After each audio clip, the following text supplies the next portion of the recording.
We're going to have some fun with today's Craft Roulette process video. Let me show you what I've come up with in my Creative Companion.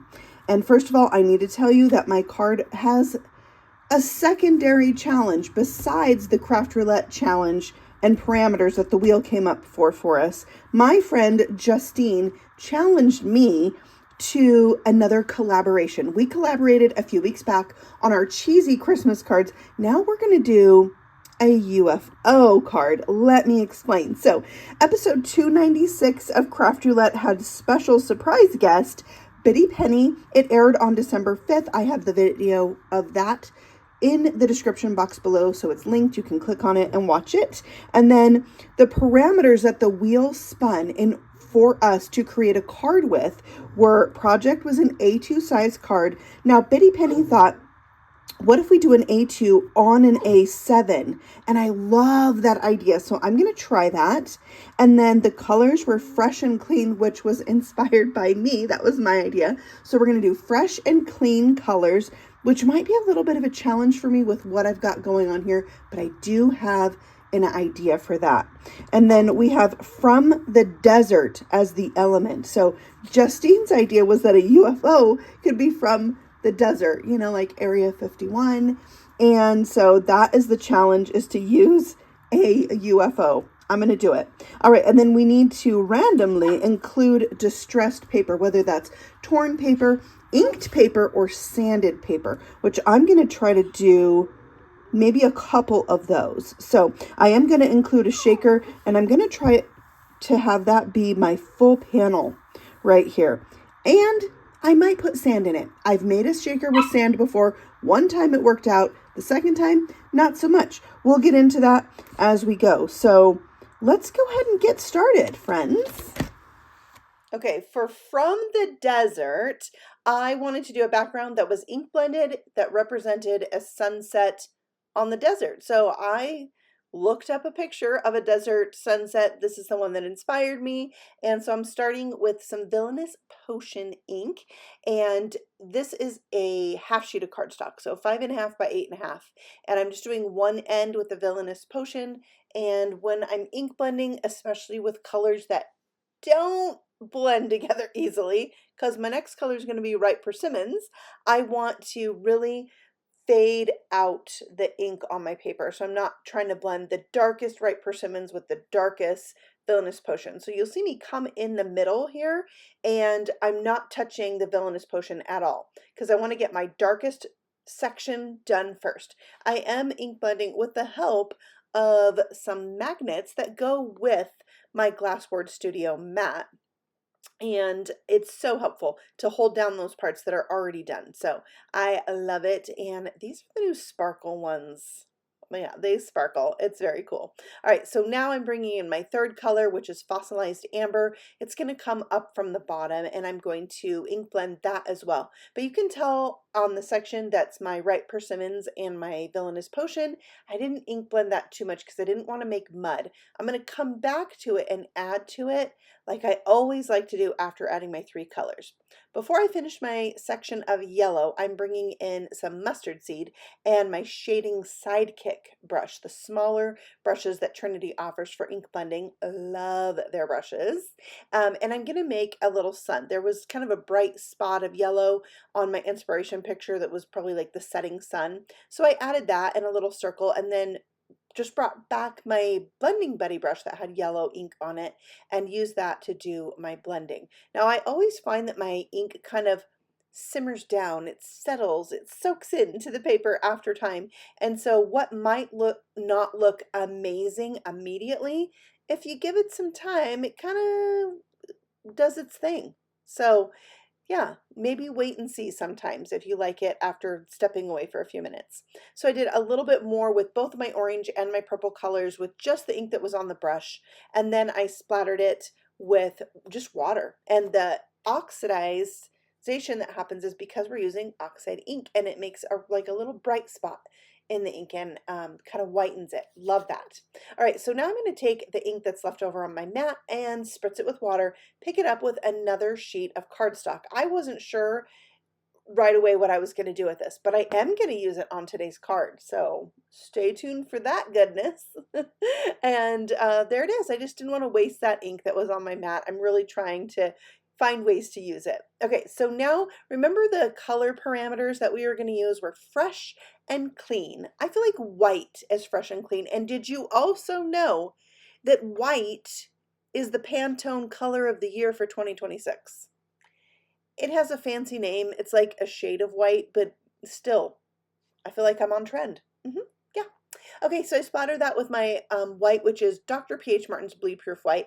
I loved my background so much that I scanned it and I printed it out, and I'm going to put it in my freebies for my channel members. So if you want to print this out, you can, and you can have your desert sunset paper whenever you want. Okay, so I cut that out with the A7 layering dies. They are embossed edge layering dies. There we go, from Trinity Stamps. And then the other thing I think is like signature to a desert sunset look is that black landscape, which I tore so that I would have a distressed paper piece on my card. And it was a little bit too big for adding my A2 layer, so I tore it a little bit more to make it even smaller. Now, I decided let's give this a try for my second layer. I really wasn't sure what I wanted my second layer to look like. I added a little purple ink, and then I remembered making galaxy backgrounds when Trinity Stamps came out with their release in April that was all outer space themed, and I was making galaxy backgrounds on top of shaving cream backgrounds, and it was amazing. So I thought an ink smooshed background, which is what I did on this paper originally, would make a great galaxy background. So now I'm going to go over the top of this with some black soot distress oxide, just leaving some openings of the ink behind it, and I'm really going to transform this. I'm going to keep adding layers, and you could just add more black ink and leave these areas wider, the little openings that I'm leaving, and not add extra ink, but I just have fun with it. I see where the background is going to lead me. Once I added the black, then I spritzed it with water. That is going to lighten it up a little bit as well, so take note of that. But I like that look of areas that are lighter and darker. I'm also going to pick up the black soot off my mat and splatter that on as well. I like lots of layers of splatter on my galaxy background. So this is the colored splatter portion of my background. And then I'll just come in a few times actually with my Blending Buddy brushes and add a little bit more color to those openings. I wanted these three sections to definitely look purple, orange, and yellow to kind of line up with what I have going on the first background. Now I'm adding my splatter layer that's sparkle or shimmer, and that is Sparkle Silk from Spellbinders. Then I'll add my white for my stars, and I've got a great splattered background going on. Very galaxy, very starry, and I love it. So my idea is that this background is like a black hole or like a wormhole or something opened up in the desert sky, and the spaceship came like popping out. So that's what this little galaxy background is going to be on top of my desert background. And I'm not going to lie, I had a really hard time wanting to cover up that desert sunset. I'm so glad I scanned it. I can print it and use it many more times because I just love it. So there is my little hill. I'm gluing that down, getting ready to put the things together. But I wanted to just darken up my sunset a little bit more. So I'm also distressing the edge of this with my shading sidekick and a little bit of black soot. I don't want a ton, but if my brush starts to feel like I need a little bit more color, then I can tap it on there. But I feel like this is really starting to bring and tie together my galaxy background, which I did add more black around the edge. Somehow I don't think I got that recorded, or maybe I did and I just talked through it. I don't know. All right, so just my brushes with no ink. I'm adding a little touch more of color here and there to really give it a lot of character. Okay, my backgrounds feel like they're cohesive. They're going to go together, and I'm ready to make my shaker. So I will add some double-sided adhesive tape. This is Rip and Stick tape from Trinity Stamps in 1/4 of an inch size. Then I have their A7 shaker pouch. A7, y'all. An A7 shaker pouch. I don't know. It makes me super happy. I love shaker cards. And if you love them too, you should definitely check out my Facebook group called Shaker Card Addicts, where we share our shaker cards. We share links to our videos on how we made them, and we say ooh and ah over everybody else's shaker cards. So come join us on Facebook, Shaker Card Addicts. I am now pressing down 3 flaps of my shaker pouch, but not the 4th because I need to leave an opening to add my shaker bits. Now let's talk about the shaker bits. I have a problem. I mean, if you watch my channel, you know I have a problem with shaker cards. I love them. And I ordered this bag of sand just so I could make this card. Yep.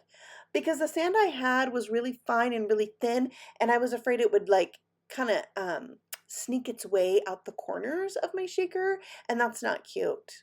Also, very fine sand can get very staticky. So I just looked up some sand that was a little bit coarser, so maybe these are teeny tiny pebbles, but it looks like something from the desert. That's the point. And my spaceship is, you know, bursting out from this, we're going to call it a black hole, even if I'm not like scientifically correct. That in my mind, it's going to be a black hole. Okay, we got that settled. And so when it does that, all the sand's going to fly around, right? Psh, make this little sandstorm. Yeah, that's what's happening. Okay, so now we need to make our spaceship move, because in Craft Roulette episode 296, I think that's the one we're on, with Mary and super surprise guest Biddy Penny, they both did these movers and sliders on their card. So I want to make my spaceship move and slide because I thought it was such a great idea. Mary did little penguins that were skiing on a hill, super cute, and Biddy Penny did a scorpion like crawling through the desert. Now, are you thinking, how is a penguin in the desert? Because Antarctica is a polar desert. So if you wanted to play along with Craft Roulette and do a desert themed card, you could also do the polar desert. Okay, now I'm using my Pear Blossom Press A2 layering ruler, T-square ruler that helps you find the center. It helps you keep things straight. It helps you layer. It's a great ruler. There's also one in a 7 size, so be sure to check that out. Okay, so I used my mover and slider die set. I'm not getting the names of anything right, but I am going to link them for you below, and they're going to all be right. And I saved the piece that I cut out so I could glue that to my card so it looks cohesive when my slider's going up and down.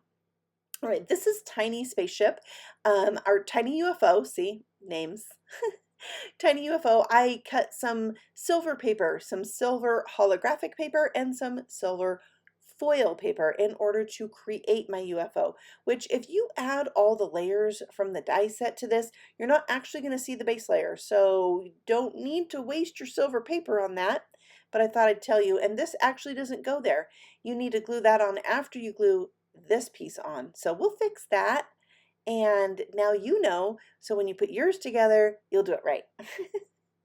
So glue this one on very last, or on top of that piece. And there's a bunch of different layering pieces that just really bring this little ship to life. I think it's really fun. It's very retro themed, vibed, you know, like 50s, 1950s. I love it. All right, there is little holes here, and if you're wondering why are there holes, that's because you can use it with the Pear Blossom Press lights. I have used it before with the twinkle lights. So good. So good. All right, these are the snaps from Pear Blossom Press that are new, and Trinity Stamps made this slider die set to specifically go with these snaps. It just makes it so much easier. Now, if you have been making cards for years and years and years like me, you remember making penny sliders with foam in between 2 pennies. And the foam sometimes sticks to the slider. These are never going to stick. They're lightweight but heavy enough, it really makes it move. And also it can spin. It's very fun. Okay, and I stuck it down with some sticky dots from Pear Blossom Press that fit that snap perfectly. All right, now my paper might be slightly warped from doing a lot of inking and blending and splattering, and so I use these giant foam squares to help keep it flat, but also pop it up off my card so that I have space for my mover and slider to go up and down. Also, I made sure to leave room around that snap so that my snap is not going to run into that foam. And it just glides beautifully. I love it. Okay, so I wanted to make sure I had room at the top. I wanted to add my sentiment. This is also in the tiny UFO die. It says, "Greetings, Earthling." I die cut this from white because I'm bringing in the white, you know, on my card today, because it's fresh and clean. And I backed my white with some rip and stick sheets. So it would turn each of these tiny little letters into stickers and just make it so much easier to stick down. Now, when those letters stick into my die, I like to just take the die and press it down onto the shadow layer. It's so nice, but not all of them always stay in the die. So I do have to do some little, what I call card surgery. When you have to fiddle with tiny little bits, it's like you're doing surgery with your paper. You just need tools and then it's easy. Yeah, like your pickup tool there. Okay, look at this cute set. It has the little tiny alien head that you can put in the window. It was made to go with this die set because this die set also has like a light beam, a tractor beam. We're gonna call it that. And you can add like the cow in there, or the man, or the dog, or the cat. It's really funny. So I'm going to add that on, and I stamp my alien in green because, you know, back in the desert in the 1950s, it was green, little green men. So I used jalapeno ink from Lawn Fawn for that. And then I wanted to add some stars, but keep them flat because I didn't want anything to impede. Words are hard today, and also I'm not good with big words. I didn't want it to stop my slider from moving up and down, and I didn't want anything to get caught on anything else. So this is what I did. Flat stars in silver and the sparkle stars. And look at my spaceship. He can fly in any direction because he's so advanced in his technology. All right, now I have a glitter pen that's silver and glittery. Gel pen, glitter, silver. There you go. And I just went around the edge to make it look more like it's tied together with the spaceship. Okay, then I stuck this whole thing down to my A7 size card base, and it is sliding, it's shaking, it's all the things. It's so much fun. Look at that. Okay, I had this extra piece that I accidentally printed out onto copy paper. You know when your printer decides to take more than one sheet? That's what happened. So I have one printed on like copy paper, and I have one printed on cardstock. So the one that's printed on copy paper kind of has these lines in it, but I thought it would be fine for the inside of my card because you're going to write over the top of this. So I'm adding another little alien man from that tiny stamp set that goes with like the alien head in the spaceship, and I thought that was really fun to have the silhouette of him standing there. And I'm now bringing in this Your Stellar stamp set. It says, "I've searched the entire universe and I can confirm there's no one as stellar as you." So I'm going to put this smaller sentiment on the front below my UFO, and then I'll put the longer sentiment on the inside. So it's kind of fun to have your sentiment, you know, go from the front of the card and then on the inside of the card. So that's going to go right up there at the top, and I'm just stamping it down. I used my grid mat to help keep my stamp straight while I picked it up with my block that also has a grid, and then I kind of use those lines in this paper to keep it straight. So see, I can stamp straight freehand. All right, let's make sure I've got all the parameters. I have my A2 panel, check. Love it. I have my From the Desert in the form of my desert scape and sunset and the UFO. We have a distressed edge from the torn paper and the ink blending on the edge. I did an A2 on an A7. I did a full panel shaker. I did a slider. So all of those things are from Craft Roulette episode 296. I added sand to my shaker like I planned, and I just had so much fun. Now, you have got to next click over and watch Justine's video where she did the same Craft Roulette parameters with a UFO. And at the time of this voiceover, I've not seen her card.